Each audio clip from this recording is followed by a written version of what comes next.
ये जो आज मैं वीडियो भी तुमसे शेयर करने जा रहा हूँ, मैं जस्ट दिखाना चाहता हूँ कि मैथमेटिक्स की ताकत। आजकल का जो हॉट टॉपिक है हमारे पास कोरोना वायरस है, तो हम ये देखना चाहते हैं कि हमारे मैथमेटिक्स कोरोना वायरस के मुतालिक क्या कहता है। ये तुम जो इतनी प्रोडिक्शन सुनते हो कि 15 दिन बाद इतने मरीज आ जाएंगे, 2 महीने बाद इतने आ जाएंगे, ये सब मैथमेटिक्स से करते हैं। एंड ये कौन सी मैथमेटिक्स से करते हैं? वो मैथमेटिक्स से जो इंटरमीडिएट में तुमने इस्तेमाल की, और उसमें नो डाउट कुछ थोड़ी मोटी बियॉन्ड इंटरमीडिएट भी होती हैं।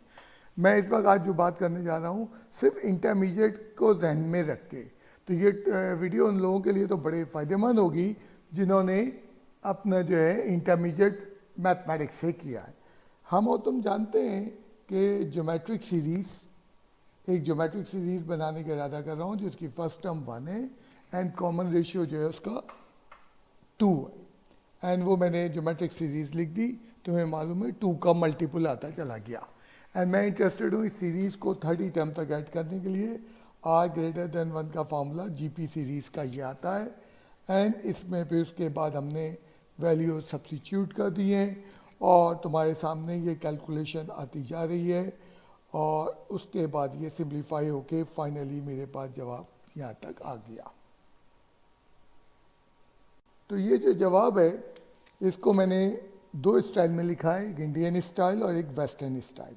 इंडियन स्टाइल में 3 डिजिट के बाद पहला comma, then after every 2 digit comma लगता है। तो यूनिट 10 100, 1000 10,000, लाख 10 लाख, करोड़ 10 करोड़ एंड 1 अरब, तकरीबन 1 अरब बनता है। वेस्टर्न स्टाइल में क्या होता है कि हर 3 डिजिट के यूनिट्स के बाद जो है वो कॉमा लगाते हैं। तो पहले 6 मिला के मिलियन पढ़ते हैं, और ये 3 3 3 9 को मिला के बिलियन पढ़ते हैं। तो ये 1 बिलियन है। अब तुमने कहा इसमें कोरोना वायरस कहाँ से आ गया? अब मैं उस तरफ आता हूँ तुम्हें लेके, एक छोटी सी सिंप्लीफिकेशन के बाद। जो मेडिकल साइंस में हमारे डॉक्टर्स मुस्तकिल हमें बता रहे हैं कि एक कोरोना पेशेंट जो भी इन्फेक्टेड होता है एटलीस्ट 2 लोगों को इन्फेक्टेड करता है। मैंने लफ्ज़ कहा एटलीस्ट, यानी 2 से ज़्यादा भी कर सकता है, लेकिन मिनिमम 2 तो करता है। तो अगर हम मान लेते हैं कि एक कोरोना पेशेंट था हमारे पास फर्स्ट डे, ये फर्स्ट टर्म नहीं फर्स्ट डे, तो 2 पेशेंटों को उसने मज़ीद क्रिएट किया। तो सेकेंड डे ये 2 नए आ गए, पुराना वाला एक बाकी है, दोनों मिलके 3 हो गए। तीसरे दिन इन दोनों ने 2 4 नए प्रोड्यूस कर दिए, 4 ये तीसरे दिन के, दूसरे दिन के 2, ये टोटल पहले दिन का ये टोटल बन गए 7 पेशेंट। तो अगर ये प्रोग्रेशन इसी तरह बढ़ती रहे और इसको हम रोके नहीं, तो 30 दिन में ये क्या कर रही है? 1 बिलियन पीपल, 1 अरब लोगों को मुतासर कर रही है। पाकिस्तान की आबादी तकरीबन 22 या 24 करोड़ है, यानी पाकिस्तान आबादी तो से 5 गुना ज़्यादा लोग अफेक्टेड हो रहे हैं। अब तुम इससे अंदाज़ा लगा लो सोशल डिस्टेंसिंग की क्यों ज़रूरत है। सोशल डिस्टेंसिंग की ज़रूरत यह है कि आपको आर को रिड्यूस करना है। अगर कोई पेशेंट है तो वो अपने वो जरासीम अगले 15 दिन तक वो पेशेंट रहेगा, फिर वो उसमें से वायरस ख़त्म हो जाएगा। उन 15 दिन में वो अपने जरासीम आगे नहीं मुंतकिल कर पाए। एंड ये कैसे अचीव होगा? लाइक सोशल डिस्टेंसेस के ज़रिए अचीव होगा। तो इसलिए ये प्रिडिक्शन डॉक्टर इस तरह करते हैं कि अगर वर्स्ट तरीन 2 पेशेंट चलते रहे तो जनाब उस वक्त ये सूरत हाल आएगी। तो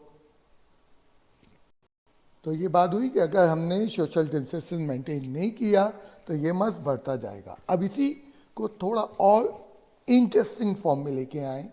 डेटा को जीपी सीरीज़ थी, ये हमारे पास सीरीज़ थी, एंड इसका फॉर्मूला nth टर्म का क्या होगा? हाँ बिल्कुल, रूल ऑफ फॉर्मेशन से मैंने आपकी सम नहीं किया, मैंने टर्म निकाल लिया। मसलन मुझे मालूम करना हो कि 11वें दिन कितने पेशेंट होंगे, एन 11 पुट कर दूंगा तो मुझे पेशेंट्स की तादाद मालूम चल जाएगी। तो मैं याद हो ये एन डिपेंडेंट है, यानी डोमेन या इनपुट एन है।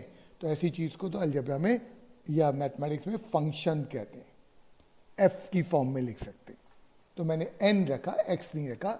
एफ ऑफ एन ये फंक्शन ऑफ एन है, और ये फंक्शन ऑफ एन है। अब ये फंक्शन की टाइप, फंक्शन की कई टाइप्स हैं। ट्रिग्नोमेट्रिक फंक्शन है, अलजेब्रिक फंक्शन है, एक्सपोनेंशियल फंक्शन है, रैशनल, तो ये एक्सपोनेंशियल फंक्शन, एक्सपोनेंट पावर को कहते हैं एक्सपोनेंशियल फंक्शन। तो हमने ये देखा कि जीपी की जो एनएट टर्म बन रही है वो एक्सपोनेंशियल फंक्शन है। अब हमने ये भी पढ़ा हुआ आपने इंटरमीडिएट में कि every exponential function can be plotted on the graph paper. तो क्या ख्याल है इसका ग्राफ बना लिया जाए पावर का? हमने फर्स्ट ईयर में ट्रिग्नोमेट्रिक फंक्शन के ग्राफ ड्रॉ किए, सेकंड ईयर बिल्कुल कोई फंक्शन दे दो मुझे, उसका ग्राफ, जैसे function f x is equals to x, उसका ग्राफ डोमेन और रेंज से फटाफट बन सकता है। तो मैंने ग्राफ बनाया, तो ये ग्राफ कुछ इस शक्ल में नज़र आया हमें। इसमें तुम देख रहे हो कि मैंने वाई एक्सिस पे टर्म ली हुई है और एक्स एक्सिस पे एन लिया हुआ है। ये टाइम है जो डेज में, यानी पहली टर्म पहला दिन, दूसरी टर्म दूसरा दिन। एक्सपोनेंशियल फंक्शन का ग्राफ क्या होता है, शुरू में बहुत कम राइज करता है, तुम देख रहे हो यहाँ राइज नहीं हुआ, लेकिन फिर उसके बाद टर्म बड़ी होने लगती है तो सडन राइज लेता है। तो ये ट्रिग्नोमेट्रिक फंक्शन टेंजेंट की तरह नहीं है, लगभग उसी जाए बट इस तरह नहीं है। और ये हमने एक्सपोनेंशियल फंक्शन का ग्राफ दिखाया है। एंड तुम इसमें देख रहे हो ये चीज़ जो ग्रोथ हो रही है, ये जो वाई में चेंज आ रही है, ये दिन ब दिन बड़ी होती जा रही है। एंड यही ग्राफ शायद तुमने देखा हो, मुख्तलिफ लोग दिखा रहे हैं, ये एक्सपोनेंशियल ग्राफ है। एंड हमारे जो रिसर्चर्स हैं, जो मैथमेटिशियंस हैं, जो डेटा एनालिसिस वाले, वो सब परेशान हैं कि एक्सपोनेंशियल ग्रोथ को रोका जाए।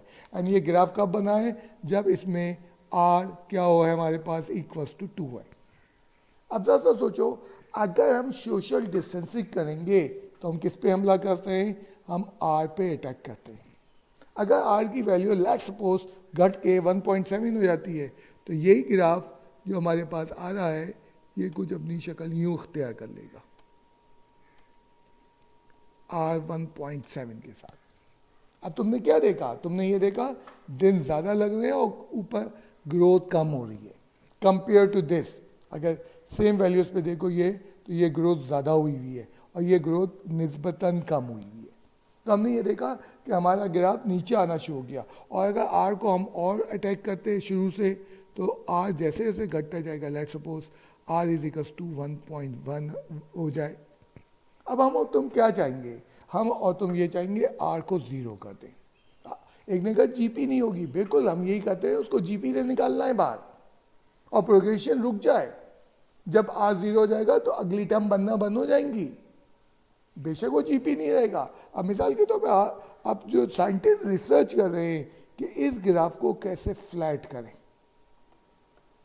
यानी फर्दर इसको ऊपर जाने से नहीं रोक, फ्लैट करें। तो फ्लैट करने का एक ही तरीका है कि हम आर को क्या कर लें, हम ना आर को हम जब ज़ीरो कर लेंगे तो ये ग्राफ फ्लैट हो जाएगा। किसी भी स्टेज पे जब हम आर को ज़ीरो की तरफ ले आएंगे तो मैथमेटिशियन, साइंटिस्ट सब इस वक्त मेडिसिन साइंस तो वहाँ ख़त्म हो गई कि जनाब जो है ग्रोथ रेट जो है वो 2 इन्फेक्टेड। उसके बाद जो डेटा उठाया एनालिस्ट ने, तो उसने अपना स्टैटिक्स उठा के अपने डेटा को इस तरह एनालाइज किया।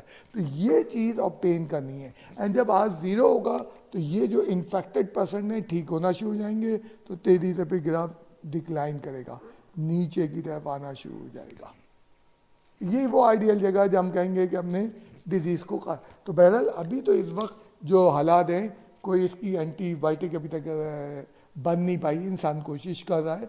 तो मौजूदा हालात में इस बीमारी को रोकने का वाहिद तरीका ये है कि हम आर को ज़ीरो कर दें। तो बेटा इसीलिए आप सबको कह रहे हैं सोशल डिस्टेंस कितना इंपॉर्टेंट है। आप कहते हैं नहीं मैं बाहर जाऊँगा मुझे बीमारी नहीं लगेगी। आपको अगर बीमारी भी लगेगी तो आपकी इम्यूनिटी ज़्यादा, आप जवान लोग हो, आप उसको अपने ऊपर तो बर्दाश्त कर लोगे, लेकिन आप फिर ट्रांसफ़र करोगे जब अपनी फैमिली को, अपने बुज़ुर्गों को, अपने कमज़ोर लोगों को, उस वक्त वो बेचारे इन्फेक्टेड होंगे एंड हॉस्पिटल का लोड बढ़ेगा। एंड उस लोड को कम करने के लिए कह रहे हैं कि आप समझदारी से काम लें और इन्फेक्शन को रिड्यूस करें। मैं इस डेटा को एक और तरीक़े से भी तुम्हें दिखाना चाह रहा हूँ। अब ये जो डेटा मैं आपको दिखाने जा रहा हूँ, ये मैं सेकेंड ईयर का डेरिवेटिव के टॉपिक पे जा रहा हूँ।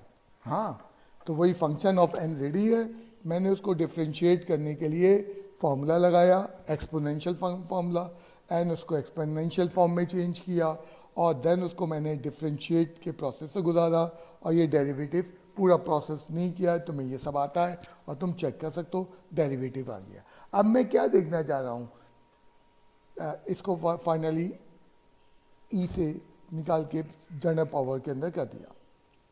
अब मैं देखना ये चाह रहा हूँ कि ratio of changes d y by d x, मैं हमेशा कहता आया हूँ कि d y by d x क्या होता है, change in y upon change in x.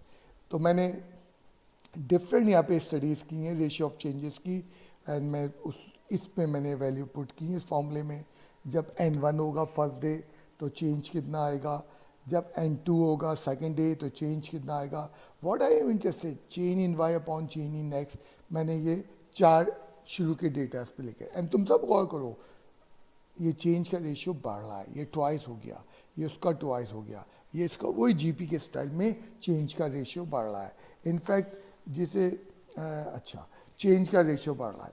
अब जिस पे जो मैं चाहूँगा इस वक्त तुम्हें एक चीज़ और स्टडी, अब फिर वही change in y upon increase in y, increase x में इंक्रीज एन में इंक्रीज कांस्टेंट है। आपने कहा कि जी कैसे एन में इंक्रीज कांस्टेंट है, बेटा हर दिन का हम देख रहे हैं ना, पहला दिन पहले से दूसरा दिन तो एक एक दिन के, लेकिन वाई का चेंज मुसलसल, तो ये रेशियो क्यों बढ़ रहा है, इन्फेक्टेड परसेंट बढ़ रहे हैं। इसका मतलब इन दोनों में हम जब तक वाई को चेंज इन वाई को डिक्रीज नहीं करेंगे, नंबर ऑफ इन्फेक्टेड पर्सन्स को कम नहीं करेंगे, तो डेरिवेटिव बता रहा है कि मुसलसल वैल्यू इंक्रीज कर रही है। एंड आखिर में मैंने इरादा किया कि ये फंक्शन था और उसका डेरिवेटिव ये आया, क्यों ना इस डेरिवेटिव को ऐड कर लें, इंटीग्रेट कर लें। तो मैंने समीशन लगा दिया 1 से पहले दिन से लेकर 30 दिन तक, और इसको मैं क्या करने जा रहा हूँ, integrate with respect to n, मेरा जो है वेरिएबल है, इंटीग्रेट किया। एंड हम सम को समीशन भी कहते हैं, और जनाब इंटीग्रेशन के लिए वही मैंने एक्सपोनेंशियल फॉर्म में चेंज किया, इंटीग्रेशन के मेथड से इंटीग्रेट किया, ये log ऑफ 2 और log ऑफ 2 नेक्स्ट स्टेप में कैंसिल हो गया, एंड ये वही चीज़ आ गई। तो तुम्हें मैंने इंटीग्रेशन का स्टेप दिखाया। जब भी आप कहीं समीशन करते हैं, बैकग्राउंड में बेटा इंटीग्रेशन होती है। एक्चुअली बस आपको फंक्शन और उसका डेरिवेटिव चाहिए होता है। अब मैंने प्रैक्टिकल मिसाल में तुम्हें फंक्शन दिखाया। सबसे कीमती चीज़ हमारी कैलकुलस में फंक्शन है, जिसको बदकिस्मती से हमारे इंटरमीडिएट के कोर्स में बहुत ख़राब पढ़ाया गया है।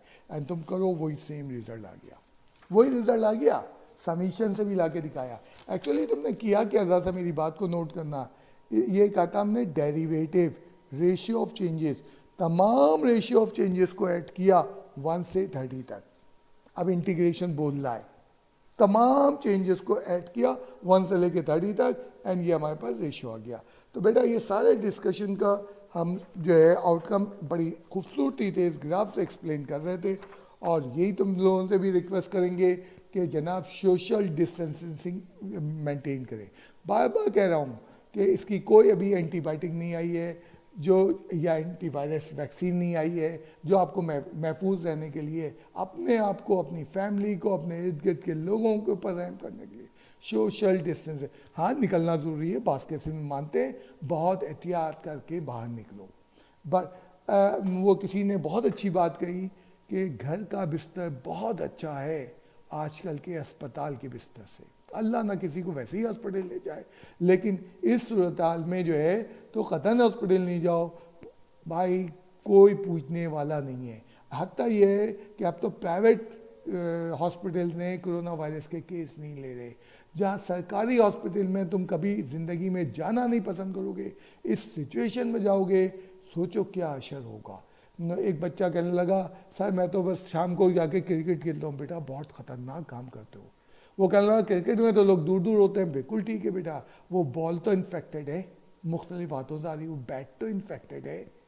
तो बेहतर है कि थोड़े दिनों के लिए आउटडोर की चीज़ों को कम करो, एक्सरसाइज करो, जाके बाहर दौड़ लगा के आ सकते हो तो कर लो, और ज़्यादा तवज्जो पढ़ाई पे दो। एक ने कहा दिल नहीं है बेटा, मुख्तलिफ चीज़ों पे बात करो, क्योंकि कोरोना के बाद कभी तो ख़त्म होगा, बस 2 महीने बाद, अल्लाह ना करे 2 साल बाद, 5 साल बाद कभी तो होगा। उस वक्त जो जी जाएगा उसकी मार्केट वैल्यू बहुत होगी, एंड वो मार्केट वैल्यू आजकल अपनी बढ़ा सकता है। तो फिर सिर्फ एक चीज़ दिखाना चाह रहा था कि मैथमेटिक्स हर जगह अप्लाई होती है, एवरी फील्ड ऑफ लाइफ में अप्लाई होती है। Thank you. खुदा हाफिज़।